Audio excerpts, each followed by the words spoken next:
Hey, we are live. Welcome to New Comic Book Day Book Club. My name's Alec. This is White Whale Comics. With me, as always, is John. John.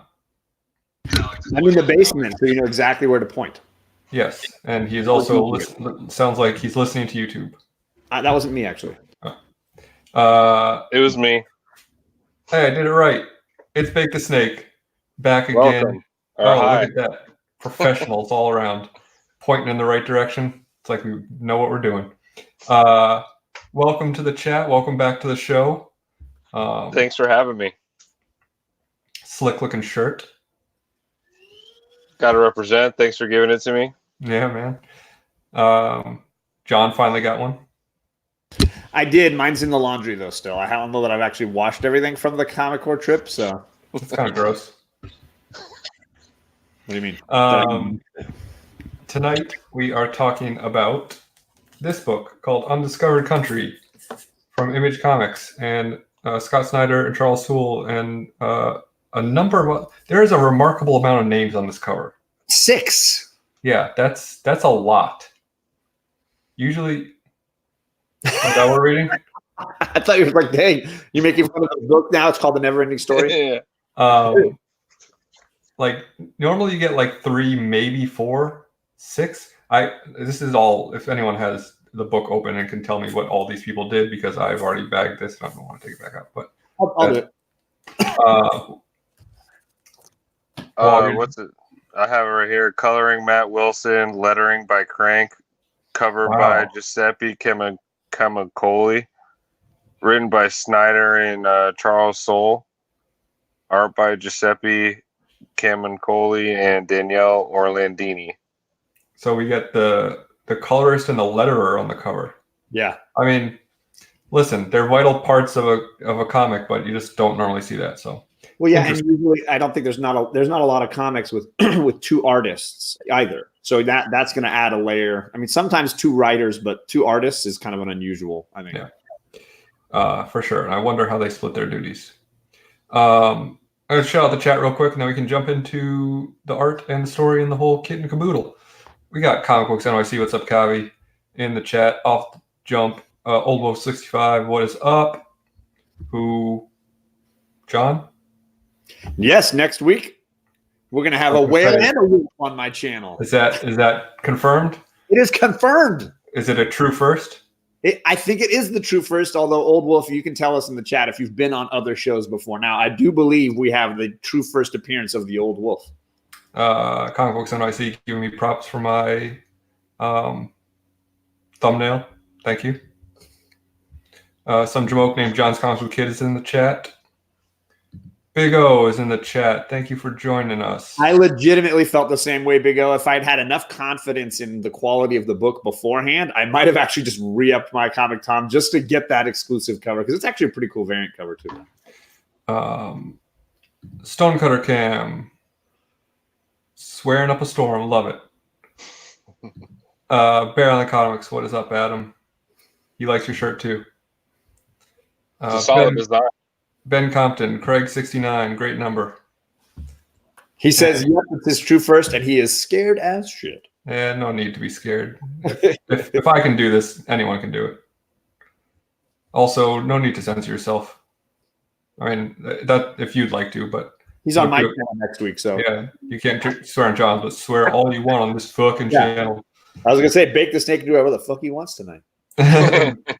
B. Rame, hello. The new name to me, but welcome. So yeah, we're talking about this book. You want to give some first impressions? You want to do a plot rundown? What do you want? What do you feel like tonight? We always feel like we should. We're 45 episodes in. We should have a format by now. I usually try to do a quick synopsis of the overall storyline for people that don't know anything about it, and then we usually deep dive first impressions and such. So I don't mind doing that if you like. Sure. Luis Ramirez 504, Nobody No One, and TJ the Slab Dragon Watson just joined. Thank you all. I will say this is quite a thick first issue. It was advertised as oversized, and to still have it be $3.99 was pretty awesome. With so many people working on it, how do they split the money? And I know that JD mentioned that it had been in the works for many years, this particular project, and that he had heard about it from Charles Soule and from Scott Snyder like 3 years ago at a con. They were talking about it. So for those that don't know, it's a very dense read. There's a lot going on here, but it basically centers on I don't want to say post-apocalyptic, but certainly a future on Earth where things are very different, and there seems to be a lot of chaos in the world at large. The United States has shut down its borders and built a sort of security wall, some new technologies enabling them to sort of isolate themselves further. And the rest of the world a bit in chaos as there are issues with biological weapons or bioterrorism going on, viruses and such. And the story centers on a message from this secluded U.S. offering a possible cure and extending an olive branch, allowing a small group to enter this isolated nation that no one has entered in a long time. And then it follows a group of characters on a helicopter coming in and the sort of disaster of their first few minutes in our nation. Does that feel like it is enough? Yeah, except it's not my America. America. But before we jump too much into that, I just want to shout out the chat for a number of people are surprised to see me on YouTube. It's only been a week. I ate a hot think pepper. You took less of a break when you moved. Yeah. I ate a hot chili a week ago. Seriously. Just because I wasn't on a Monday. I feel like I miss a week and nobody gives a crap. And Alec misses a week and everyone's like, wait, where'd he go, man? I feel like Alec. Okay, yeah, fine. TJ, that's what it's a not so distant future, but it also seems like it's been a long time to where some sort of evolution might have happened too. Yeah, and a huge technology jump. TJ, I think, is making the joke that is the world we're moving towards with the wall around the country. Oh yeah. But so this United States has been walled off for 30 years in this story, but I don't know if it says what year it is. So I don't know how far. We don't know why either. Like so far in the beginning, I've got the sense that it was a defensive measure, like stuff kind of hit the fan outside of the US. And it's like, since we're over here, we could defend ourselves and put a wall up. It wasn't like, yeah, I also find it interesting that they reference that there's two kind of allegiances outside of the United States, which are Africa and a Asian. Right. So what's the deal with Canada and South America? We don't know. Yeah. Yep. They're on the cover. They also give a very Hickman-esque sort of panel here or a sequence here at the back chronicling the 8 years up to the sealing of the country, it seems like. Yeah, I admit I haven't read that part yet, but I want to. I skimmed it. I didn't spend it's a lot of reading, so I didn't spend too much time on it, but it is very Powers of 10E, in that you sort of get this step by step, and there's a huge gap here. And I kind of enjoy those things because it just shows that these people have put in the time and created this world that you can't necessarily put all of that in the story, but it's a lot of, just not filler, but just content that you need and puts, reference to what's going on. Yeah, it also makes you feel like they've clearly thought this out a ton. So there's all these elements that are feeling like, okay, there's clearly elements here that are beyond my scope that feel like there's a world that they've thought through a little bit. Mm-hmm. No one says, hope they didn't get too political. They have not yet. Comic Books NYC says, how about that invisible shield? Yeah, so they reference right at the beginning that so there's a wall around America, but when they're flying in, they say, well, we hope the air shield is down so we don't crash into it. So the first one is like, what, do they have a lightning weapon? And I'm like, whoa, how far in the future are we? What's going on here? And then what is it? An EMP type of wall, isn't it? And then barrel under the solid joke, why does Antarctica get no respect? Most probably because no people live there, I would guess. No, first starting off, man, I'll tell you, the art really caught my eye. I mean, there are, like we said before, there are some kind of janky panels, but for the most part, like in the far away panels, there's a lot of detail. A lot of patience went into some of these extra lines to give it, some extra character. And I think the shading is really done well in some panels. Yeah, there were panels that like you said that I was like, oh wow, that looks great, and other panels where the faces were just like, yikes. Yeah, I think some of the sequences where, because again, this is a lot of exposition, a lot of talking sequences. I think there are some where it's like 6 people in a room with a computer screen and all these things, and it gets a little crap. That was a little overwhelming. That panel, I think it was a 12 panel, and the way the bubbles were all connected, there's like multiple bubbles for each person, and they're all on top of each other and shooting across, and it was just a little confusing. I really got a better grasp on that on the second read. Oh, you read it twice? Yeah. That's dedication. Dedication to this for show. You guys. We're not used to that on this show. Yeah, we don't deserve that. So my first question to you guys is, what did you think about the jumping back and forth in the timeline? I'm kind of in the middle because I really love the cold opening. It really brought me back to, like, I don't know, some kind of like chopper World War II or a Vietnam type of movie flying over Saigon or something. You know what I mean? Like, and then we needed to jump back to give some context to these characters. I don't know if it would have done better to do that opening scene if we had them at the round table explaining who everybody was first and then went into this. I mean, I really enjoyed that opening, so I don't know how it would play out the other way. Yeah, I mean, my big question myself was that whole section at the round table, they kind of were just saying stuff we already knew. Like a lot of that, because he said there's like a lot of words on those pages. They did a lot just to introduce the names of these characters. I felt that's what the main purpose of that panel was, or 12 panels. Because all that other information we gathered, at least I gathered from that intro scene on the chopper, like I got what was happening. Yep, exactly. Like, so really all we did was learn these characters' names for 2 pages. John's making a face. I'm making a face.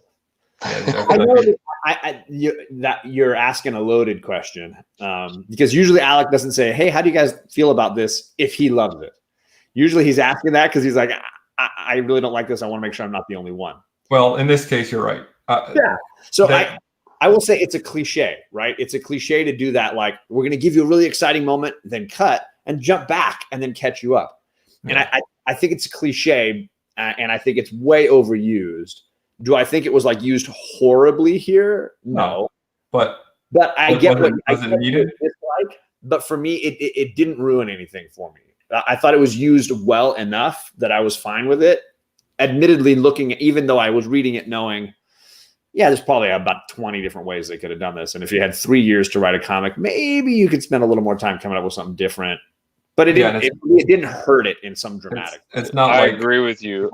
And knowing that it's optioned already, I feel like it's like already like script ready. Like it is like made for the screen, because usually that stuff really only translates really well on screen because it's the way you can tell it. So I just feel like this might even be like word for word or panel for panel, like their storyboard for the movie they're going to shoot or TV series, whatever they're going to do, I mean, I will say, for these rookies, Scott Snyder and Charles Soule, got to cut them a break, right?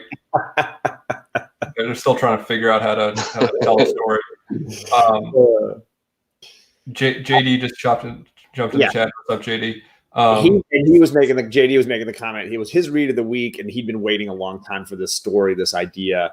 I will say that there were definitely elements that felt like I had seen them before, but there was so much new stuff that I wasn't like bothered by it. There were so many other ideas that I was kind of digging that I was not like horribly thrown off by anything that was cliched, and there were definitely cliched elements. It kind of reminds me of like Avatar in a way. Like, we hear for years, James Cameron, I have this original idea and I've been waiting for all this technology to catch up to me. And then we watch Avatar and it's like, hey, there's Fern Gully, there's Dances with Wolves, there's surrogates, there's this. And it's like, none of this is original. And then with this, I feel like it's like 4 movies. What's that one movie with Peter Jackson and the moving cities in the future that bombed?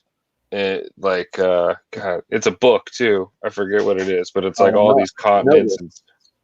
But anyways, that's what it reminds me with when all the Mad Max people roll up with their evolved dolphins that go through sand, and it's like, if they evolved that much, would they still look like dolphins and still be swimming through sand? There's a couple things that kind of ticked me off about this book. I mean, it looked cool, and it's like, oh, what is that? There's a and I looked closer, and then I was like, ooh, it's really not that cool. Like, the art is good, but like the idea of the concept isn't as good as it should be. Chris Barrett said Scott Snyder ain't no rookie. Yeah, in case anyone didn't know, since my sense of humor is so incredibly there you dry. go, Mortal Engines. Sorry. That's all right. So incredibly dry. I was joking. My short review, if I were to put a review on the cover of this book, would be: there's a good idea in there somewhere. I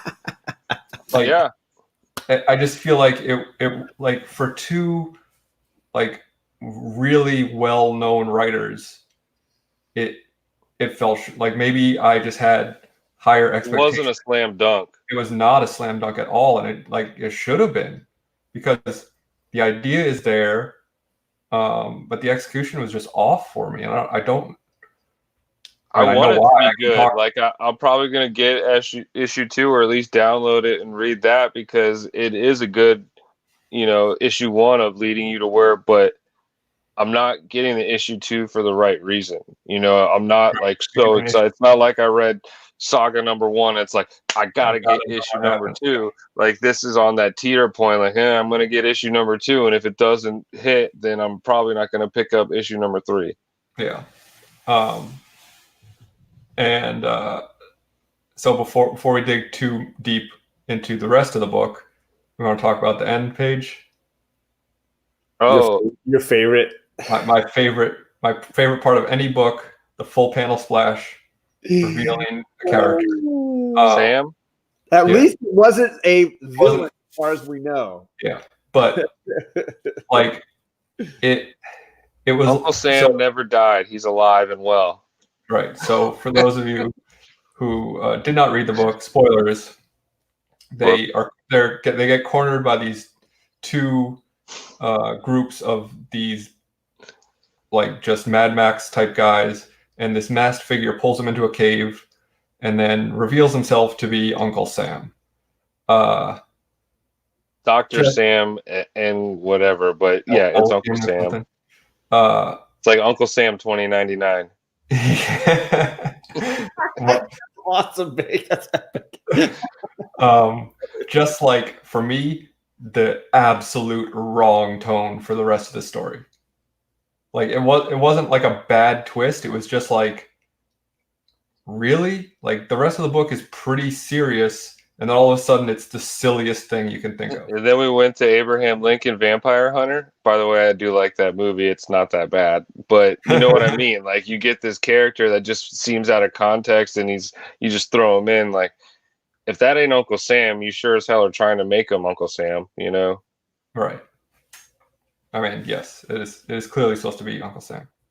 Now, if it is someone taking on the visage of Uncle Sam for the sake of rallying America back to its greatness, then, that could be explained, but then, should follow the John rule of doing that reveal on page 3, and by the end finding out that it's not really Uncle Sam. I'm just this guy who is trying to... They cloned him. They cloned Uncle Sam, and he came back, and now he has the dark side and the double-sided lightsaber, and he's going to take on Rey. they cloned Uncle Sam. Sorry, that's the wrong thing. My bad.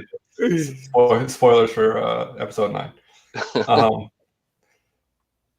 But I don't know. It just, like, the tone shifted so abruptly for me, and I was just like, oh, no. Yeah, that was the thing that made me, that moment. I again, there were no notes being played here that were so bad that I was like, okay, I'm done with this thing. But there were enough off notes that made me just pause and say, Yeah. okay, well then, what is your long-term thinking here? Yeah. And made me question some of it. And I think it sounds like we're all in the same like in the same frame of mind for this. I just, again, it wasn't a moment that made me go, okay, I can't read any more of this. It was a moment that made me go, okay, well, that's one way to go with this, I guess. Yeah, there was a lot of ups and downs for me. Like I said, I was excited in the beginning with that cold opening, and then they get shot down, and you're like, oh man, what's going on? And then they do the time jump, and you got the doctor, going around helping with this disease that's coming out. I don't know if it's going to show up well, but the colors are great. You got the bland colors, and then you got the pink and the purples and the blues popping. But what are they called? The sky virus, Yeah, I think it's called. Yep. And who knows what that actually is, but I do like some of these details and the little tricks they do with the drawings to make the helicopter rotors seem like they're spinning. Yeah, there is some good artwork in here. Even though when it comes to that opening page of that, it kind of reminds me of a Kim Jong-il esque type with not quite as much as detail as he puts into it, but still kind of like that. There were certainly scenes that like I really was into, like the first flashback scene with her trying to treat the kid and learning about the disease, and the looters coming to steal their roof, and that one, and the blue stuff coming out of his face. That was awesome. I was like, okay, this is building a world. I get it. And I loved how they said, give me your roof, about the guy's umbrella. Right. Yeah. So like that moment was awesome. Then it cut to that scene at the round table where it was just like words. Yeah, words, this is the scene we were all talking about with, I mean, look how many word bubbles there are. And they're all over, and like, look at how many panels there are. There's 12 panels on that, and it's kind of like, seems to be some sort of chaos going on there. And oh wait, no, sorry, that's the one when they're outside the helicopters. I mean, but that's a busy one too, but the round table is twice as bad. And like, again, telling us stuff we already knew as far as I'm concerned. And then the scene where all the, like, those animal things show up, and the guy riding a bison, which I thought was super cool. And he says that was super dope, and I wish there was more animals, or the way they were getting around like that, instead of this like generic wannabe Mad Max stuff going on. Like, yeah, I want to see more demon buffalo riders. That's what I'm talking about. The guy on his back looks awesome. Then he says, "No foreign boots shall touch American soil," and it such a great scene. Like, bites the dude's feet off. Hell yeah! Awesome. And later on, they say it might prove to be something later on, but it says that the stuff that they're wearing seems to be like the thermal blankets that astronauts would wear. NASA. But yeah, if you can see in here, you got like a land whale and like dolphins in another scene that's like this in a bit. I mean, this is kind of cool here, like these little like lizards, and how they incorporate motorcycle handlebars to the lizards and how they helps them steer and move. Like, that's a cool concept, I think, incorporating these evolved animals. But there it is right there, that one. They have a manta ray on sand. 3 little parachutes pulling a big tractor trailer. If not, they're jellyfish. I mean, like I said earlier, if they evolved to where they could be in sand, I don't think they're going to be looking like the same sea creatures, Right. Yeah. Unless they're just like totally robots, or they're, yeah, who knows where they're going to go. But see, there's that big mobile city in the background that I was talking. What was that movie? Medieval Times? Who knows? That's a restaurant. Yeah. So yeah, like I said, that there is a good comic in here. I just don't. For me, it was not executed. Yeah, who knows? Maybe it'll end up like the Deceased. Like, people didn't like that first issue, and then apparently it's gotten better, and people are starting to come around to it. JD says it is nuts, but I really liked it. And I mean, that's fair. I'm never saying like I'm right about anything. It's just, I just voice my opinion. So I know a lot of people like it right now. I don't love it. These are like little nitpick things that I'm picking at, but it does have potential to be good. Like you said, there is a good story. There is a good comic here somewhere. Whether the next issues do this and release this good comic upon the masses, we'll wait to see, you know. Hey, someone else hated Deceased. Thank you. Glad I'm not the only one. There were some people in the chat that mentioned the color, the picture quality, coloring quality.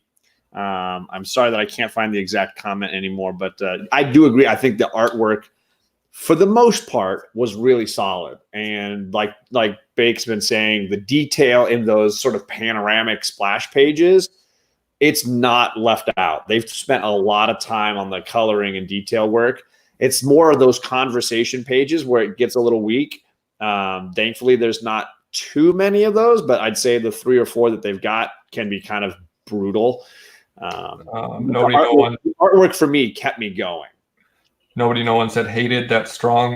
Yeah, go back and rewatch if you haven't seen it. Our Deceased review. It is my #1 least favorite book we've ever done on the show. Drew Manchu, I may have to put you in timeout for saying that Deceased was good and the art was spotty as hell.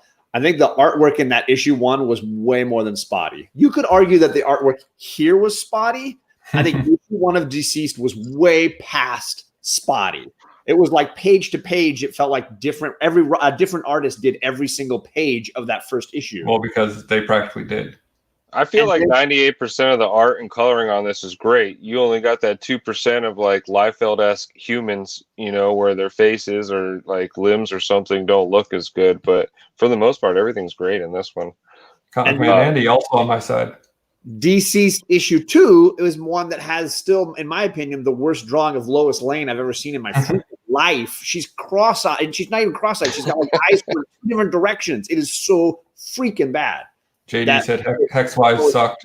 Captain Marvel was god awful. The reason I've said this before, the reason that Deceased for me is the worst was because it insulted me. Like Hexwise was just kind of bad. Yeah, I know TJ loves Deceased. No, I didn't shit all over this book. I mean, I could. I'm trying to not like just be a dump of negativity. For the most part, it's semi-exciting in the beginning. You know, they're going to this place. We don't know where they're going. They get shot down while they were invited. So you don't know if the people that invited them shot them down or some rogue. You have no idea. And then when they get shot down, you know, here's the message. You know, you've already jumped kind of towards the end where Uncle Sam, they're running from the Mad Max crew. And Uncle Sam comes out and saves them. We're like, yeah, man, how do you know who we are? We were sent a message by Sam, Dr. Sam, whatever his last name is. He's like, well, I don't know about that message, but I know who you all are. He's like, I didn't send a message. Well, you know, you already see in these pictures that there he is sending the message, but who was it? Is it like someone, a twin, a clone, a computer animated person? And then if so, why did they want these people to come in if everything's so hunky-dory in America? You know, what's going on? There's so many good comments in the chat. I was saying Kavi's, the one right below the one you clicked. Yeah. I totally agree with this comment, Kavi. And it's the challenge of reading #1s is we tend to read a lot of exposition world building stuff. And we tend to get impatient and want it to just go and not drag its feet setting up. But I think it's easy to forget that not everybody is reading as many issue #1s as Alec and I are reading doing this show. And that the average issue 1 using some of these cliches isn't as frustrating as reading like 50 of them, you know? So I want to get to that in a moment. Chris Barrett, the one I've highlighted, said Captain Marvel isn't that bad of a run to read. And that's what I hear about Deceased too, is that like it gets better. But like if you can't write an issue #1 that makes me want to read an issue #2, I don't care how great the rest of the run is. Like I'm not gonna keep buying it. You know what I do love is this right here when he takes them in there, the brother and the sister. The spiral. And you see the outcome of what's going on with the United States. It shows that there is a bigger world out there, and hopefully we'll find out what these other colonies are, what they're about. It looks like Knox has the money Destiny was what, the Dark Devil? Is that what they called him, or the Black Devil of the desert? That's where we are. Yeah. Yeah. It looks like it's not California though. It looks like it's farther south than what they said they were coming in over California, but that looks almost like Arizona. Right, but if you're going 300 miles an hour and you get shot down, then who knows where you're. Well, I think that's just like where that logo is. It looks like the whole territory up until the next one is the Destiny Zone. So maybe like he's that powerful, whoever this guy is, or demon or whatever, that he's running the whole West Coast. Yeah, and certainly like they go into America thinking that it's still like one nation in a paradise of sorts, and find out that it is not really maybe necessarily any better than outside of America.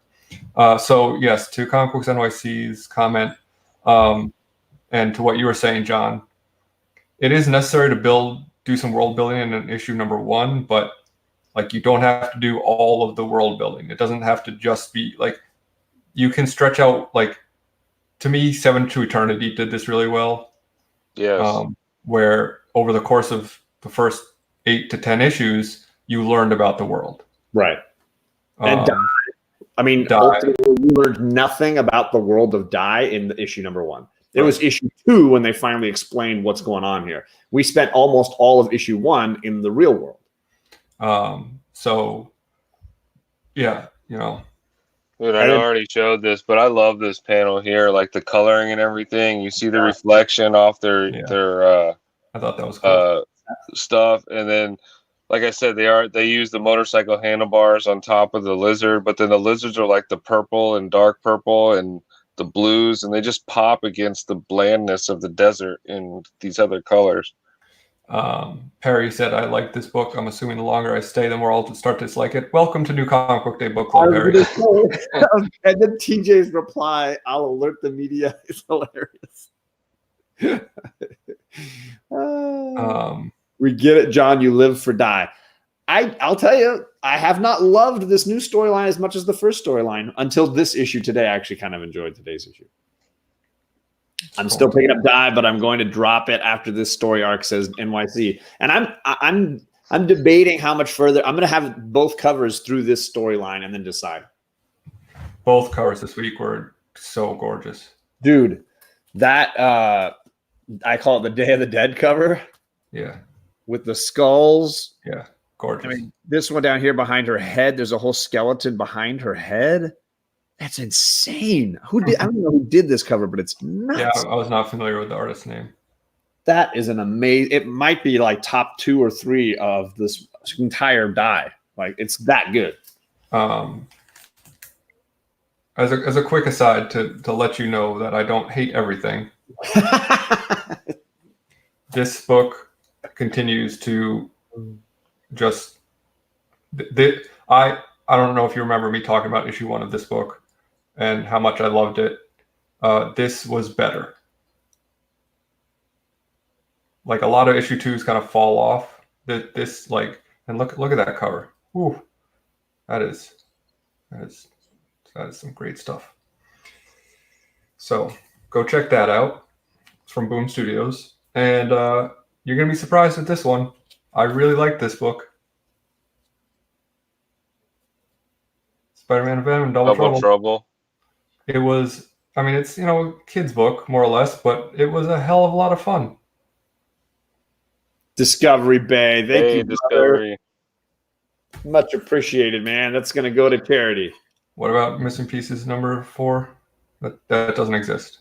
We're missing. Comics. Thanks for the $1.99. Yep. Once I actually get enough money to get a check, I'm going to be sending it off to some literacy campaign that has yet to be determined, but appreciate it. Very kind of you. Liza Minnelli has a comic. What? Really? So obviously, I know that Bake mentioned you're going to pick up issue 2, but just to see, is this worth continuing, right? Yeah, because I mean, it could be up to the hype. It does have potential, but like we said earlier, it's not a slam dunk. It's not a guarantee. We'll have to see where it goes. Perry, listen, because they did leave enough questions, enough gaps that I do want to have some of this answered, and I'm hoping to get it, at least some of it, enough to make me want to keep going. I liked this for what it was. I'm not saying it was a masterpiece. Secondly, you chose to tune in. So who's the jamoke? Who is more the fool or the fool who follows him? Yeah, I mean, it can still be crap, but you can still like it. That's how I feel about the Venom movie. You know, the Venom movie was by no means a good movie. I've seen the books on Perry's pull list too, so let's just pump the brakes. I'm in the same boat as Bake. I'm definitely going to read issue 2. I just don't know if I'm going to get issue 3. It's not like when I read Marauders, I just sent my message to my LCS saying, put it on my pull list. I'm just going to read it. Issue 2's really got to grab me, for me to keep going. Exactly. Yeah. For me, I was on the fence until Uncle Sam, and then I said, "I'm not." Then you were sold, and you're really going for issue 2. I put it on my sub. Did you guys read anything this week that really? I want you to read issue 2. Did you guys read anything that you liked better than this week? Yes. I read some eBay ads. Thanks. Zing. No, I haven't read any new books in a while, man. Lois Lane. Of course. I've enjoyed Lois Lane, and I'm sorry if you guys haven't enjoyed it in the chat or whatever. I think I want to see. The thing that bugs me about the DC universe sometimes is the superheroes that are so impossible to even challenge. The Superman and I enjoy Hal Jordan and I enjoy Clark Kent as characters. I just get tired of their invincibility. Having a completely vulnerable hero character who's not superpowered and having the Question, Renee Montoya's version of the Question, and watching her kick butt. Renee Montoya kicks some serious butt in this issue. She is awesome. So I really enjoyed this a lot. Now, John. Yes. Remind me, when issue 1 came out of that, did someone happen to recommend it to you and you said, "Oh, there's no way that's going to be good"? I think it was TJ, right? It was TJ that said that. Probably. Yeah, John, didn't you guys have your debate a while back? I think Perry, Mary Jane, or Lois Lane. Just strictly reading purposes, and I have to agree. It was not who's hotter. And I know everybody in the chat was like, well, I want Mary Jane because she's a freaking supermodel and she's gorgeous and redhead. And I was like, no. Do I want to read a comic about an investigative reporter or do I want to read a comic about an actress model? That's what I was getting at. I was going to say I agree with you. If we're talking strictly reading purposes, Lois Lane is more exciting than... I want to see her getting gritty and gully with it, going to the depths of the underworld and breaking a story, And Brick Hunter, I agree with you. That's why I like Batman, is because he has no superpowers. I get a little tired of the I'm invulnerable. Nothing really harms me superhero stuff. I like seeing characters that like Hawkeye or whatever that are I have no business being here. Or Oliver Queen. I like Oliver. They have a vulnerability to them that, Absolutely. It makes them accessible to the fans. And then you're still I think it's the second issue of Lois Lane when she's at a restaurant and she's meeting with somebody and then somebody comes in to assassinate them. And it's she's in genuine danger there. It's exciting. And then seeing Renee Montoya beat the crap out of the assassin, that's exciting stuff for me. And yes, I'm worried no one that MJ book is trash. But there are a bunch of people that tell me they liked it. John, you should always listen to Alec, the Slab Dragon character. JD brought up Paste Pot Pete. Everybody drink? I only have water. And yeah, TJ with his weekly reminder that you should listen to me, John. Yeah. Chris Barrett, Spider-Man has a weakness. It's called rent and phone bill. That's a great comment. So the setup to this wonderful book is that Spider-Man and Venom are roommates, and there's a whole scene where Spider-Man's trying to collect rent from Venom, and it's very funny. By the way, I love TJ's little rainbow emoji at the end, the more you know. Yeah. And I will say, yes, people mentioned it because they knew I read it. But yes, Old Man Quill was good this week. Yeah. You love that every month. I don't understand why people tell me this book is great. I've read the first 2 issues. I'm not reading anymore. I didn't read any of them. Did not like it. Did you read this, Alec? I got one. I got one. I still have not read it. Okay, I've got to read Jubilee that. Chews Bubble Gum. I love the Big League Chew cover. And it's Jubilee cover. I had to get it. I skipped X-Force and I skipped New Mutants. Really? I heard they were both good. I skim read New Mutants and then I was just like, I don't need it. I skipped them all, man, except this. Everything's saved for MegaCon. Smart man. That's the way to do it. I mean, we're 6 months out, man, but I'm trying to go all out. I'm trying to have a blast. It seems like a bunch of people are going to go, and you got Disney World and Orlando Studios there too. I mean, you got to hit one of them up. Yeah, I will. I'm a professional at Disney and getting there at Universal, so I'll be happy to show you around. Nice, man. I lived there for a little while, man, back in 2000. Oh, okay, so you know a little bit, but I'm a little rusty. And like I can't quite walk to the convention center, but like it's a short Uber drive for me, so I will definitely be there. Is that in April? Yep, Yeah, April 16th through the 19th, I believe. Yeah. Nice. So it was in May last year. I don't know why they moved it. Perry says, I enjoy old, weak, retired heroes forced to do something because the damn millennials can't get off the couch and save the day. So you're saying real life? I'm neither, so I don't take offense to that. or credit. Yeah. Yeah. Comic Books NYC is going to be a MegaCon. It's because I'm not. Man. Of course, now I'm excited. But yeah, I mean, you're not missing a whole lot by not reading new comics. It's a drudge right now. That's what I felt, man. I mean, I was just spending so much money. I mean, that's like a $50 a week bill that I could just save, you know? I kind of am more and more wondering why I buy so many, like I bring home so many books each week, and I either just don't read them or I read them and I'm disappointed for like 80% of them. Because for me, my ride is like a half a gas tank too, man. So I have to add that to the cost of my books. I'm an hour away from at least an hour and a half sometimes. Yeah, mine is on the way home from work, so it's not a matter of inconvenience. So Chris Barrett says not enough boobs in new comics, Bake. I would say. Well, I think you're reading the wrong books. That Vampirella book this week had quite a booty cover. I'm just gonna say. Booty's not a boob. I'm saying it's good enough. That cover was amazing. I was so close to buying it, and then I was I bought a different Vampirella cover. Biggie, you're gonna sleep in the car at MegaCon. I think they'll give you a ticket. You just have to find a good place to park. Yeah, hold on. All right, he's gonna go get a parking pass for Biggie. I don't know. I got Yondu issue 1 as a gift. My LCS is like, here, go ahead. You can have one of these. I was like, you can take that. The art is horrible on the cover. Take it. Bad. I was like, oh, I'll read it. How about this one? Is that Frizen? No, this is what's their name? Hold on. Ben Oliver. Oh, Ben Oliver is great. That Catwoman cover he did, I think it was issue 8. Yeah. It's freaking amazing. Ben Oliver, the guy from Jon Stewart show. That's John Oliver. That's John Oliver. John Oliver. There you go.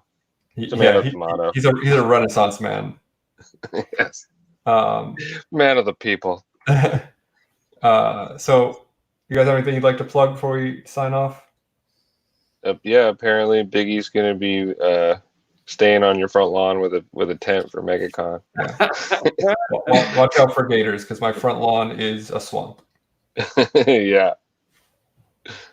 You don't want to do that, man. Like literally.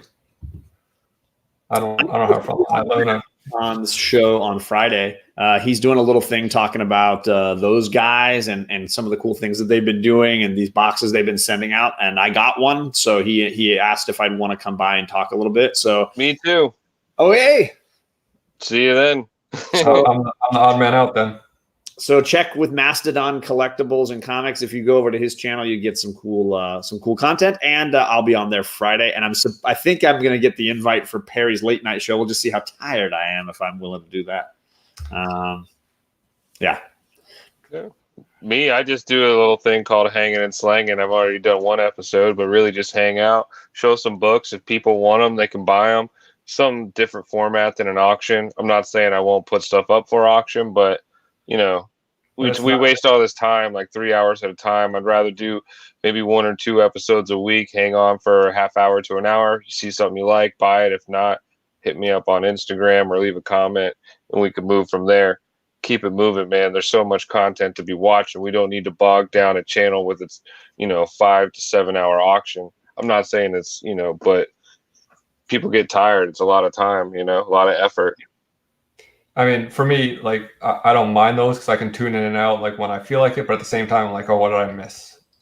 Yeah, I can't watch the whole thing because like I'm also a sucker for those long like charity auctions too, or the long ones where we all come together and do one. Like, I'm not saying they're horrible. I'm just saying like recently it's like you, I feel like I missed something and then I have to stay glued to it for 5 hours. and there goes your whole night. Like, I have to go live my life. I can't just sit with YouTube glued to my hand or in front of the computer.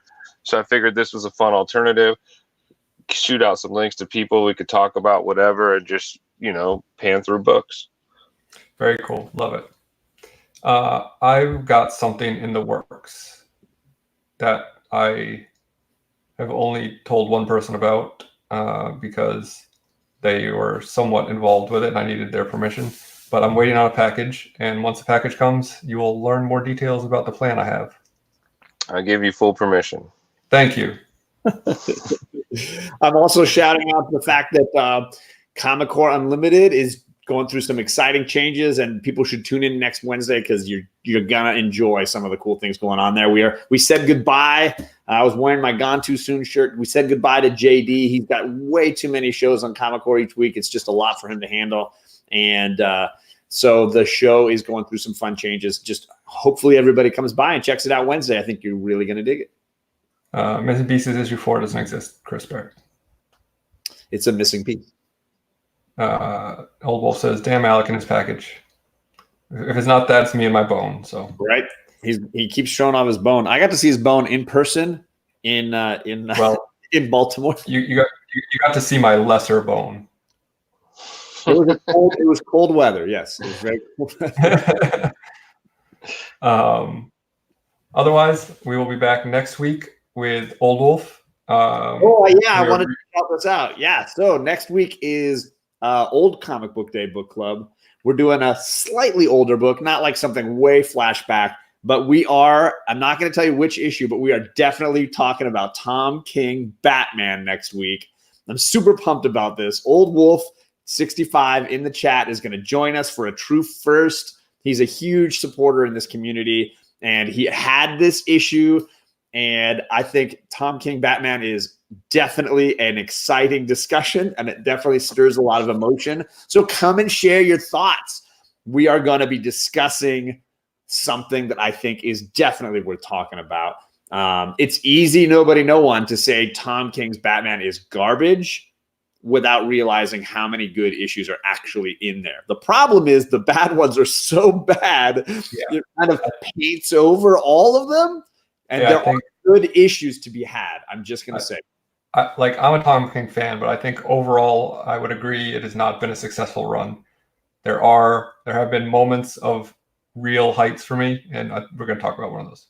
Yeah. I think he's great when he's in his wheelhouse. When he's not, it's just, it's like Babe Ruth, man. The run gets painted, Babe Ruth had the most strikeouts ever, but he was known for his home runs. I mean, so we're going to be talking about Tom King Batman and potentially, in my opinion, maybe the single best issue of that run. And so come and join us. Maybe you can tell us of other ones in that run you really like, or the ones that are the dregs, pits. I will just talk about Mr. Miracle instead. I already did that for like 4 hours. As I say, he did that for a bunch. Nobody's talking Vision, though, right? It's been a while from that one. Yeah. So for me, there is one issue, not counting annual, one issue of the main run that I like better than the issue we're talking about, but it is definitely. I got one that's on par with it for sure. I wonder if it's the same one. We'll talk off air. Yeah, we'll talk next Wednesday. Oh, my channel with it's going to be the Wolf and the Whale. Wolf and the Whale. It's John's Comics with animals. John's Comics with the zoo.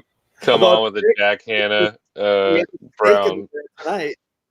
Yeah, Snake and Whale. Yeah. Everybody's got animal themes. Bear Island. You're missing out, John. You're not. We'll find you an animal name. I'm like Noah. You get the beard out again. I need a bigger beard. Alec. Hello. I need a bigger beard. Wolf and the Whale. So thanks for everyone for joining. Thanks, John, as always. Thank you, Bake, for stopping by, hanging out late night with us. Yeah, of course, man. Thanks for having me. Always a pleasure to hang out with you. Great discussion. Thanks for everyone for giving us a hard time. As always fun. Wouldn't be the same without the chat. And we will see you next week on John's channel. That's it? That's it. All right. Bye.